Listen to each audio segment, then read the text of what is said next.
আওয়ামী লীগের কার্যক্রম নিষিদ্ধ করা হয়েছে তার বিচার কাজ শেষ হওয়ার আগ পর্যন্ত। এবং আজকে ওই প্রজ্ঞাপনের সূত্র ধরে নির্বাচন কমিশনও তার নিবন্ধনটা স্থগিত করেছে। নিবন্ধন বাতিল করেনি, আবার আওয়ামী লীগ রাজনৈতিক দল হিসেবে নিষিদ্ধ হয়নি। তো বাংলাদেশের মানুষ আওয়ামী লীগের রাজনীতি দেখতে চায় না, বিকজ আওয়ামী লীগ তার রাজনৈতিক চরিত্র হারিয়েছে গত 17 বছরে। একটা রাজনৈতিক দল সে একটা ফ্যাসিবাদী শক্তিতে পরিণত হয়েছে। গণহত্যা করেছে, গুম করেছে, আনতারাইজ কিলিং করেছে, গণতন্ত্র হত্যা করেছে, ভোটাধিকার হরণ করেছে, দুর্নীতি করেছে, অর্থ পাচার করেছে। অর্থাৎ একটা লুটেরা বাহিনী কখনো একটা রাজনৈতিক দল হতে পারে না। তো সেটা তো নিষিদ্ধ হওয়ার একটা দাবি অভ্যুত্থানকারী সাথে যুক্ত, গণ অভ্যুত্থান সফল করার সাথে যুক্ত সব শ্রেণী পেশার মানুষের ছিল, সব রাজনৈতিক দলেরও ছিল, শুধুমাত্র আওয়ামী দোসর ছাড়া, তাদের অ্যালায়েন্স ছাড়া। তো সেটা প্রতিষ্ঠিত হয়েছে। নিশ্চয়ই আমার মনে হয় যে এটা নতুন বাংলাদেশ বিনির্মাণ অথবা ধরেন গণতন্ত্র পুনরুদ্ধারের ক্ষেত্রে একটা ইতিবাচক ভূমিকা রাখবে এবং সব রাজনৈতিক দল এবং সব শ্রেণী পেশার মানুষের কাছে একটা মেসেজ যাবে যে গণহত্যা করে, দমন পীড়ন করে কখনো রাজনীতি করা যায় না এবং রাজনৈতিক দল হিসেবে থাকা যায় না, সেটা প্রতিষ্ঠিত হবে। এখন এই আওয়ামী লীগের নিষিদ্ধের ব্যাপার নিয়েও কিছুটা রাজনীতি হয়েছে, কিছুটা বিভ্রান্তি হয়েছে। যেমন আমরা যে প্রক্রিয়াটা অবলম্বন করতে চেয়েছি বা সরকারকে যে প্রক্রিয়া অবলম্বন করার পরামর্শ দিয়েছি, সরকার শেষ পর্যন্ত সেই প্রক্রিয়ায় এসেছে। আমরা চেয়েছি যে আওয়ামী লীগের রাজনৈতিক কর্মকাণ্ড নিষিদ্ধ হোক, রাজনৈতিক দল হিসেবে আওয়ামী লীগ নিষিদ্ধ হোক, কিন্তু সেটা একটা বিচারিক প্রক্রিয়া অনুসরণ করে এবং সেটা একটা বৈধ প্রক্রিয়া অনুসরণ করে, যত্রতত্র নির্বাহী আদেশে বা ধরেন আবেগের বসে না। যেহেতু আওয়ামী লীগ গণহত্যা করেছে, আমি যেগুলি বললাম যে বাংলাদেশে যে অপশাসন দুঃশাসন চালিয়েছে তার যথোপযুক্ত প্রমাণ আছে এবং প্রমাণগুলি প্রতিষ্ঠিত, আঞ্চলিকভাবে প্রতিষ্ঠিত, আন্তর্জাতিকভাবে প্রতিষ্ঠিত এবং দেশের মধ্যে তো প্রতিষ্ঠিত বটেই। তো যেটি বিচারিকভাবে প্রতিষ্ঠিত করা সম্ভব, সেটি কেন বিচার প্রক্রিয়া অনুসরণ না করেই কেবলমাত্র একটা নির্বাহী আদেশ হতে পারে? সেই জন্য সেটা সফল হবে না, সেটা বিতর্ক তৈরি করবে এবং সেটা একটা সময় আওয়ামী লীগ পারও পেয়ে যেতে পারে। সেই জন্য আমরা চেয়েছি যে একটা বিচারিক প্রক্রিয়া অনুসরণ করে আওয়ামী লীগ এবং আওয়ামী লীগের দলের নেতাদের আপনার বিচার হবে এবং সেই বিচারের পরিপ্রেক্ষিতে রাজনৈতিক দল হিসেবে আওয়ামী লীগ নিষিদ্ধ হবে এবং সেটি গ্রহণযোগ্যতা পাবে এবং সেটা ধরেন আন্তর্জাতিকভাবে গ্রহণযোগ্যতা পাবে, দেশের মধ্যে গ্রহণযোগ্যতা পাবে এবং আগামীতে সত্যিকার অর্থে ফ্যাসিস্ট হিসেবে আওয়ামী লীগ প্রমাণিত এবং প্রতিষ্ঠিত হবে আইনি প্রক্রিয়ায়, যেটি বেশি আপনার গ্রহণযোগ্য এবং যেটি বেশি শক্তিশালী। সেই জন্য আমাদের সে দাবি ছিল। আমার মনে হয় সরকার সেই দাবিকে গ্রাহ্য করে, তারপর আমাদের এনসিপি আছে, অন্যান্য রাজনৈতিক দল আছে, তারা ক্রমাগত আন্দোলনও করেছে, তারা তাদের ভাষায় করেছে। আর আমরা বিএনপি মনে করি যে বিএনপি গত ফেব্রুয়ারিতে অন্তর্বর্তীকালীন সরকারকে জানান দিয়েছে যে আওয়ামী লীগের রাজনীতি এবং তাদের কর্মকাণ্ড বিচারিক প্রক্রিয়ায় স্থগিত করা বা নিষিদ্ধ করার ক্ষেত্রে বিএনপির সমর্থন রয়েছে এবং বিএনপির দাবি আছে। আমরা মনে করি এই দাবিটি জানানোটাই যথেষ্ট, কারণ বিএনপির মতো রাজনৈতিক দল বলা মানে হচ্ছে সারা বাংলাদেশ থেকে বলা। এনসিপি বা অন্যান্য রাজনৈতিক দল আছে, তারা একটা সমাবেশ শাহবাগে করে বলতে চেষ্টা করেছে, চাপ প্রয়োগের চেষ্টা করেছে, আমি ইতিবাচকভাবে দেখি। কিন্তু বিএনপি যদি রাজনৈতিক দল হিসেবে জানান দেয় অন্তর্বর্তীকালীন সরকারকে অথবা নির্বাচন কমিশনকে, সেটা সমগ্র বাংলাদেশ থেকে জানানো বোঝায়, শুধু একটা অঞ্চল শাহবাগ থেকে জানানো বোঝায় না, হোল নেশন থেকে জানানো বোঝায়। আবার সব মানুষের দাবি হিসাবেও সেটা প্রতিষ্ঠিত হয়, কারণ বিএনপি একটি বড় দায়িত্বশীল রাজনৈতিক দল, একটি প্রতিষ্ঠিত রাজনৈতিক দল, বারবার নির্বাচিত হয়ে দেশ পরিচালনায় অঙ্গীকারাবদ্ধ রাজনৈতিক দল। তো সেই জায়গা থেকে আমরা সেটা গত ফেব্রুয়ারিতে করেছি, তারা ধারাবাহিকতায় আওয়ামী লীগ নিষিদ্ধ হয়েছে। অনেক সময় অনেক রাজনৈতিক কর্মকাণ্ড নিষিদ্ধ হয়েছে, আওয়ামী লীগেরও হয়েছে। আওয়ামী লীগ কি রাজনীতি ফিরে আসেনি? এসেছে, কারণ সেই হওয়াটা খুব বেশি যৌক্তিক ছিল না, অথবা দুর্বল ছিল, অথবা প্রাসঙ্গিক ছিল না। ধরুন এরশাদ সাহেব যখন সামরিক অভ্যুত্থানের মাধ্যমে ক্ষমতা নিল, তখন তো সমস্ত রাজনৈতিক কর্মকাণ্ড নিষিদ্ধ করেছে। আইয়ুব খানও করেছিলেন 58-এ। 62-তেও আওয়ামী লীগকে কিন্তু রাজনীতির বাইরে থাকতে হয়েছে। 71-এ যখন যুদ্ধ চলে, 26 মার্চ তো আপনার ইয়াহিয়া খান ভাষণে বলেছিল যে আওয়ামী লীগ একটা রাষ্ট্রদ্রোহী সংগঠন, তার কার্যক্রম নিষিদ্ধ করা হয়েছিল। টিকেছে, সেটা টিকে নেই। আমাদের বক্তব্য হচ্ছে যে অপরাধ প্রমাণ করা যায় এখন কি প্রাসঙ্গিক? অবশ্যই প্রাসঙ্গিক। গণ অভ্যুত্থানে তার পতন হয়েছে, তার গণহত্যা দৃশ্যমান, আন্তর্জাতিকভাবে স্বীকৃত জাতিসংঘ থেকে, এবং আমাদের চোখের সামনে ঘটনা, অসংখ্য তথ্যপাত্য রয়েছে। এখন যেটি আপনি আইনি প্রক্রিয়ায়, একটা বৈধ প্রক্রিয়ায় শক্তিশালীভাবে নিষিদ্ধ করতে পারেন, সে সুযোগ আপনার আছে, সে তথ্যপাত্য আপনার আছে, সেটা কেন আপনি সহজ সরলভাবে নিষিদ্ধ করে আওয়ামী লীগকে আবার পুনরায় ফিরে আসার সমূহ সম্ভাবনা দিয়ে রাখবেন? কিভাবে? যেমন ধরেন, আপনি যদি নির্বাহী আদেশে নিষিদ্ধ করতেন, সেটি কি গ্রহণযোগ্যতা পেত? সেটি কি আইনিভাবে প্রতিষ্ঠিত হতো? সেটি কি আন্তর্জাতিক এবং আঞ্চলিক আওয়ামীর যারা ধরেন সুবিধাভোগী বা শুভানুধ্যায়ী শক্তি আছে আন্তর্জাতিক রাজনীতিতে, তারা কি সেটা নিয়ে প্রশ্ন তোলার একটা সুযোগ পেত না? নিশ্চয়ই পেত। আর আমার দেশের প্রচলিত আইনে যদি একটা সংগঠনকে প্রতিষ্ঠিত করা যায় যে সে গণহত্যাকারী, সেটা ফ্যাসিবাদী শক্তি, সে রাজনৈতিক শক্তি নয়, তাহলে সেটি অত্যন্ত শক্তিশালীভাবে তাকে নিষিদ্ধ করা সম্ভব হয়। আমার জানার জন্য যে আদালতের বিচারের আগেই যে প্রক্রিয়া নিষিদ্ধ হলো, এটা কি মানে সঠিক পন্থা? না, নিষিদ্ধ হয়নি তো। বলেছে বিচার চলাকালীন অবস্থায় তার কার্যক্রম নিষিদ্ধ করা হলো, এটা পারে। কারণ ট্রায়াল চলাকালীন অবস্থায় একটা সংগঠনকে অবাধে সংগঠন করতে দিয়ে তার বিচার কাজ করার নজির পৃথিবীতে কম, সেটা হয় না কখনো। যার ফলে চূড়ান্ত বিচার শেষ না হওয়া পর্যন্ত তার কার্যক্রমকে নিষিদ্ধ করা হয়েছে। এবং আদালত কিন্তু দেখবেন তার নিবন্ধনটাকেও কিন্তু আপনার স্থগিত করেছে, বাতিল করে দেয়নি। কারণ আদালতও স্থগিত করে অপেক্ষা করছে যে বিচারিক কার্যক্রমে যদি আওয়ামী লীগ দল হিসেবে এই দায় তার হয়, গণহত্যার দায় তাকে নিতে হয়, তখন তো প্রমাণিত হয়, তো তখন কি হবে? তখন আওয়ামী লীগের রাজনীতি করার আপনার বৈধতা থাকে না, নিষিদ্ধ হয় আদালত কর্তৃক। তো সেটি যদি হয় তখন স্থায়ীভাবে নিষিদ্ধ হবে, নির্বাচন কমিশনও তার নিবন্ধন বাতিল হবে। সেটাই হলো যৌক্তিক এবং সেটাই হচ্ছে ন্যায্য এবং সেটাই হচ্ছে শক্তিশালী প্রক্রিয়া।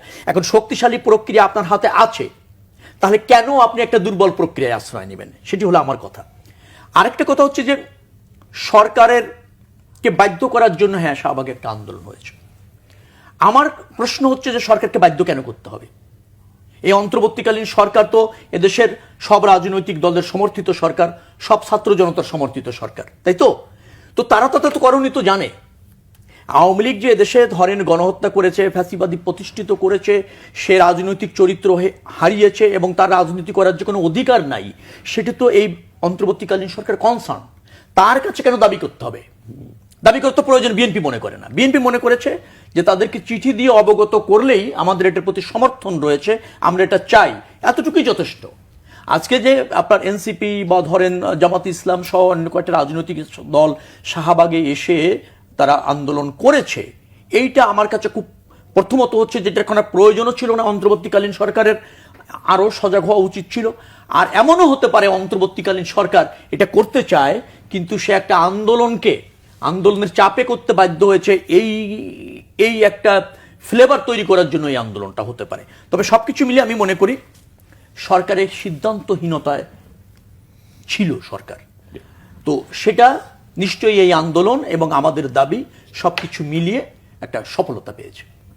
আওয়ামী লীগ করা কোনো ব্যক্তি অথবা আওয়ামী লীগের কোনো সুবিধাভোগী অথবা শুভানুধ্যায়ী, তারও বিএনপি করার কোনো সুযোগ নেই। আর সমর্থক যারা, তাদের ক্ষেত্রে এটা প্রযোজ্য হবে। এখন বলবেন যে আওয়ামী লীগের নেতাকর্মীরা যারা আছে তারা কি করবে?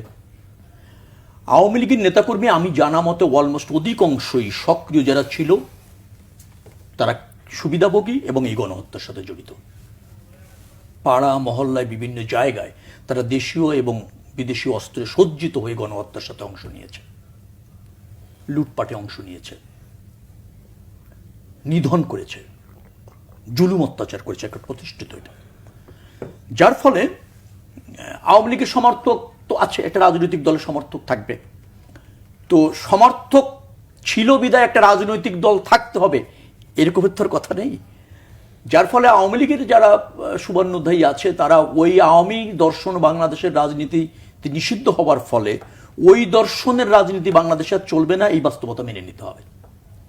মেনে নিয়ে হয়তো তাদের আপনার রাজনৈতিক যে অভিলাষ বা রাজনৈতিক যেটাকে বলা হয় পার্টিসিপেট করার যে অধিকার, সেই জায়গার থেকে তাদের সেই মানসিকতা থেকে তাদের বেরিয়ে আসতে হবে। এবং বাংলাদেশে বিএনপি রাজনীতি করার কোনো সুযোগ নেই যারা লুটপাট করেছে, দুর্নীতি করেছে, জুলুম করেছে, অত্যাচার করেছে এবং ধরেন রাষ্ট্র ক্ষমতা ব্যবহার করে ভিন্ন দল নিধন করেছে, গণহত্যা করেছে, তাদের বিএনপি রাজনীতি, সেই দলের কোনো সমর্থকেরও বিএনপি রাজনীতি করার কোনো সুযোগ নেই। বাংলাদেশ জাতীয়তাবাদী দল, তার দর্শন হচ্ছে জনকল্যাণের দর্শন, জন আকাঙ্ক্ষা ধারণ করে জনসমৃদ্ধি নিশ্চিত করার দর্শন। এবং বাংলাদেশ জাতীয়তাবাদী দল ওই লুটেরারদের বিরুদ্ধে সংগ্রাম করেছে, ওই দুর্বৃত্তদের বিরুদ্ধে সংগ্রাম করেছে, ওই ফ্যাসিস্ট আওয়ামী লীগের বিরুদ্ধেই লড়াই করেছে 17 বছর। অতএব আমাদের দলে এসে তাদের আশ্রয় পেয়ে নিয়ে রাজনীতি করার কোনো সুযোগ তৈরি হবে বলে আমি মনে করি না। সরকারে আমি এখন আস্থা হারাতে চাই না, কিন্তু সরকার আমাদেরকে ব্যতীত করেছে তার কাজে। বাংলাদেশের মানুষের কিন্তু আরো কিছু প্রত্যাশা ছিল এই সরকারের কাছ থেকে, জোরালো প্রত্যাশা। সেই জায়গায় কিন্তু সরকার আমার কাছে মনে হয় যে এখনো গুছিয়ে উঠতে পারেনি এবং আমাদেরকে স্যাটিসফাইড করতে পারেনি। তারপর হচ্ছে যে আপনি সরকার, এটারও দরকার নেই, আপনি এটা জোরালোভাবে শুরু করেন। আমরা তো জাতি হিসেবে আওয়ামী লীগের বিচার করতে ঐক্যবদ্ধ, তাই না? আমরা রাষ্ট্রকে একটা প্রয়োজনীয় সংস্কার করতে ঐক্যবদ্ধ, আমরা গণতন্ত্রে ফিরে আসতে চাই, জবাবদিহিমূলক রাজনীতি চাই, জবাবদিহিমূলক সরকার চাই, জনবান্ধব রাজনীতি চাই, রাজনীতির গুণগত পরিবর্তন চাই। এখানে তো আমাদের কোনো দ্বিমত নাই, কিন্তু সেটাকে আবার একটার সাথে একটা শর্ত জড়িয়ে দিয়ে আপনি ক্ষমতা প্রলং করতে চেয়েন না। এই ক্ষমতা প্রলং করতে গিয়ে আজকে অনেক সমস্যা তৈরি হয়েছে। আপনি নির্বাচনের আয়োজন করেন, প্রয়োজনীয় সংস্কারের নির্বাচন দেন, নির্বাচিত সরকার ক্ষমতায় এসে নিশ্চয়ই আওয়ামী লীগের বিচার করবে এবং বাংলাদেশে আওয়ামী লীগের বিচার করতেই হবে, করতেই হবে। কোন রাজনৈতিক দল আওয়ামী লীগের বিচার না করে পার পাবে না, সে যেই ক্ষমতায় আসুক না কেন জনগণের ভোটে। কোন রাজনৈতিক দল আর গণতন্ত্রের বাইরে যাওয়ার কোনো শক্তি রাখে না, সে সুযোগ আর নেই। সংস্কার করতেই হবে আপনাকে, কারণ সব রাজনৈতিক দলের অঙ্গীকার। আমরা তো 31 দফার সংস্কার আপনার আওয়ামী লীগ সরকার ক্ষমতায় থাকাকালীন দিয়েছি, অঙ্গীকার করেছি। এবং সেখানে আপনি যদি যান, একেবারে গণতন্ত্র যদি বলেন, গণতন্ত্র, জনগণের নির্বাচিত সরকার, একটা কার্যকর রাষ্ট্র প্রতিষ্ঠা করার জন্য সব অঙ্গীকার সেখানে রয়েছে। তারপর এই যে আপনি সংস্কার কমিশন করলেন, তারা একটা সংস্কার প্রস্তাব আনলো, অধিকাংশ প্রস্তাবের সাথে সব রাজনৈতিক দল একমত হয়েছে। তো কালেক্ষেপণটা কেন? কালেক্ষেপণটা একটা কারণে রয়েছে, সেইটা হচ্ছে সরকার এখনো করণীয় অগ্রাধিকার ভিত্তিতে নির্ধারণ করতে কিংকর্তব্য বিমূঢ়। রবি, গণপরিষদ এবং সংসদ নির্বাচন একসাথেই হতে পারে এবং কোনো প্রয়োজন নেই গণপরিষদের। গণপরিষদ এবং সংসদের কার্যক্রম সম্পর্কে তাদের জানার ঘাটতি আছে। সংসদের কাজটা কি? সংবিধানের পরিবর্তন, পরিমার্জন, সংযোজন, বিয়োজন সবই সংসদ করতে পারে। এটাই হচ্ছে সংসদের কাজ, অন্যতম কাজ। এবং সংবিধান, পৃথিবীর যত সংবিধান আছে, যত ভালো সংবিধান আছে, সবই পরিবর্তনযোগ্য। গণপরিষদ হলে সমস্যা কি? গণপরিষদ শুধুমাত্র নতুন সংবিধান করার ক্ষেত্রে পৃথিবীতে কয়েকবার এসেছে কয়েকটি রাষ্ট্রে। নতুন কোন স্বাধীন রাষ্ট্রে যখন সংবিধান থাকে না, নতুন সংবিধান প্রণয়ন করবার জন্য জনগণের পরোক্ষ অংশগ্রহণের বা প্রত্যক্ষ অংশগ্রহণের সুযোগ করে দেওয়ার জন্য গণপরিষদ নির্বাচন হয়েছে এবং তারা শুধু একটা নতুন সংবিধান করেই তারা বিলুপ্তি হয়েছে। এবং সেই সংবিধানটা তারা নির্বাচিত সংসদের কাছে ছেড়ে দিয়েছে। সংসদ আবার সেই সংবিধানটাকে রক্ষা করবার জন্য, সংসদ কি আইন বিভাগ যথাযথভাবে দায়িত্ব পালন করছে কিনা সেটা দেখার জন্য অভিভাবক আছে সুপ্রিম কোর্ট। এগুলি সব অগ্রাহ্য করবেন? বললেন রাজনৈতিক দলগুলি সংবিধানকে ব্যবহার করেছে ক্ষমতায় থাকার স্বার্থে। হ্যাঁ, আওয়ামী লীগ করেছে, সব রাজনৈতিক দল করেনি তো। বহুদলীয় গণতন্ত্র আমরা সংবিধান সংশোধন করে এনেছি না? সংসদীয় পদ্ধতির সরকার সবচেয়ে উত্তম গণতান্ত্রিক ব্যবস্থাপনা বিএনপি সংবিধান সংশোধন করে প্রতিষ্ঠিত করেছে না? তত্ত্বাবধায়ক সরকার গণতন্ত্র এবং ভোটের জন্য অবাধ সুযোগ তৈরি করে বিএনপি সংবিধান সংশোধন করে প্রতিষ্ঠিত করেছে না? কিন্তু আওয়ামী লীগকে করেছে তা আবার হতে পারে যারা ভাবে তারা তো আওয়ামী লীগের চিন্তাই লালন করে। কেন আপনি তা ভাবছেন? আমরা বলিনি সাংবিধানিক কমিশন করে সাংবিধানিক প্রতিষ্ঠানে কিভাবে নিয়োগ হবে? আমরা সংস্কার কমিশনে বলিনি? রাষ্ট্রের 3টি বিভাগ স্বতন্ত্রভাবে ফাংশন করবে, আমরা সংস্কারে বলিনি? 70 অনুচ্ছেদের সংশোধন হবে, আমরা সংস্কারে বলিনি? বলেছি তো। তার বাইরে কোনো সমাধান আছে নাকি? আপনি কিছু কাল্পনিক কথা বলে আপনার দাবি হিসেবে প্রতিষ্ঠিত করতে চান আর অন্য রাজনৈতিক দল এবং অন্তর্বর্তীকালীন সরকারের উপর চাপিয়ে দিতে চান। এ ক্ষমতা আপনাকে কে দিয়েছে? আপনি যদি এটাকে ন্যায্য মনে করেন বাংলাদেশের জনগণের জন্য এবং বাংলাদেশের শাসন ব্যবস্থাপনার জন্য, আপনি নির্বাচনী ইশতেহার এগুলি নিয়ে যান না, জনগণের ম্যান্ডেট নিয়ে এসে করেন না, ইচ্ছা মতো সংবিধান করেন, ইচ্ছা মতো করেন। মেজরিটিও লাগবে না, আমরা সমর্থন দেবো যদি ক্ষমতায় আসেন। যদি গ্রুপ মেজরিটি না থাকে আমরা সমর্থন দেব, ইস্তেহার নিয়ে যান জনগণের কাছে, কি কি সংস্কার চান। কোনো ব্যক্তি বা গোষ্ঠীর কল্পনায় সংস্কার না, মনে রাখবেন। সংস্কার প্রত্যেকটা রাজনৈতিক দলের ভিন্ন চিন্তা থাকবে, তার মধ্যে যেগুলিতে একমত হওয়া যাবে সেগুলি সনদ হতে পারে, সংস্কার হতে পারে, বাকিগুলি নিয়ে জনগণের কাছে যেতে হবে, জনগণের ম্যান্ডেট নিয়ে এসে সংসদে বসে করতে হবে। সেখানে অনীহা, আপনি ভেবেছেন আপনি এখনো নিবন্ধন পান নাই, আপনি রাজনৈতিক দল হিসেবে স্বীকৃত না, এখনো শাহবাগ ছাড়া আপনার কোনো ঠিকানা নাই, চাপ প্রয়োগ করতে হলে শাহবাগ লাগে, আর আমরা একটা দাবি করলে বাংলাদেশের সমস্ত জায়গা থেকে সেটা প্রতিষ্ঠিত হয় এবং বাংলাদেশের সমগ্র অঞ্চলের দাবি হিসেবে প্রমাণিত হয়। সেই রাজনৈতিক দলকে আপনি সংস্কার শিখাচ্ছেন, তার প্রতি আবার সন্দেহ রাখতে চান। বারবার নির্বাচিত রাজনৈতিক দল, 17 বছরে ফ্যাসিস্ট হত্যার বিরুদ্ধে সংগ্রাম করা দল, যাদের ঠিকানা ছিল হয় রাজপথ, নতুবা জেল, নতুবা আয়নাগর, নতুবা গুম, তাদেরকে আপনি সংস্কার শিখাচ্ছেন এসে। আগে রাজনীতিটা আসেন, মোস্ট ওয়েলকাম, বোঝেন, করেন, দাবিও থাকবে, তারপর হচ্ছে আসেন আমরা একমত হই যেগুলি বাস্তবিকভাবে সম্ভব, যেগুলি বাংলাদেশে ঘাটতি আছে, যেভাবে একটা কার্যকর সংসদ করা যায় এবং জবাবদিহিমূলক একটা সরকার করা যায়, এবং যে সরকারে জনগণের অংশগ্রহণটা থাকে। সেখানে অনীহা রেখে কাল্পনিক কিছু দাবি দিয়ে সময় ক্ষেপণ করবেন, আর সংস্কারের নামে ধরেন আপনি ক্ষমতা থাকার অপচেষ্টা করবেন, সুবিধাভোগের অপচেষ্টা করবেন, সেটি রাজনীতি না।